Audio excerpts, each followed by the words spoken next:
choc est important. Donc là, ce qu'on dit aujourd'hui, c'est qu'on cesse cette pratique barbare et oligarchique qui est d'un autre âge, qui est la chasse à courre, qui cause de la souffrance animale, qui cause des troubles à l'ordre public, qui remet en cause également d'une certaine manière la propriété privée.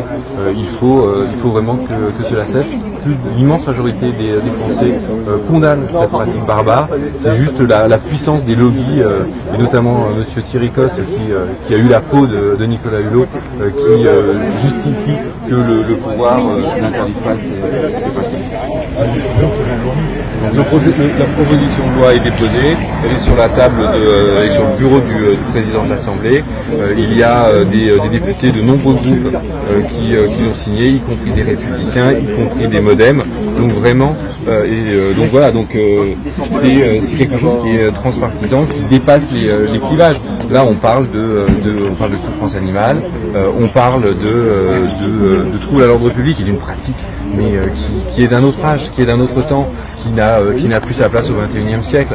Aujourd'hui, quand on parle de respect de la biodiversité, la chasse à courre, au-delà de la souffrance pour le cerf de chasse, c'est tout l'écosystème de la forêt qui est bouleversé par cette chasse, ces corps, ces bruits, ces hurlements, et donc c'est la biodiversité elle-même qui est menacée. Donc vraiment, Nicolas Hulot a démissionné à cause du lobby des chasseurs. Il voulait que sa démission soit un électrochoc. Et bien, un des éléments qui pourrait être la suite de cette démission, et si il y a vraiment une prise de conscience, c'est l'interdiction de la chasse. Et vous avez entendu l'année dernière l'affaire du glyphosate, je recule. Alors j'y étais jusqu'à 6h du matin. Ouais. Donc encore une fois, ils ont fait passer le vote à 4h30. Merveilleux argument de dire nous sommes pour l'interdiction du glyphosate dans 3 ans, mais nous ne l'inscrirons pas dans la loi parce que nous avons confiance dans la parole du président de la République. Mais non, ce n'est pas suffisant. Le Parlement il est là pour voter la loi. Le glyphosate doit être interdit. C'est un poison qui tue, qui donne des cancers, qui gêne la reproduction humaine. À un moment donné, il faut savoir trancher et décider. C'est le rôle du Parlement et on ne peut pas. Là encore, ce sont les lobbies qui triomphent. Mais écoutez, j'ai vraiment l'impression que de la République exemplaire, on est devenu la République des lobbies. Le lobby de la chasse, le lobby des pesticides.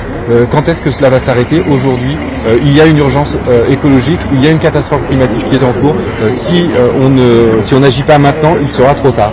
Donc il faut agir sur la chasse, il faut agir sur les pesticides, il faut agir sur la biodiversité. Le gouvernement aujourd'hui ne fait rien et pourtant il dit avoir entendu le message de Nicolas Hulot.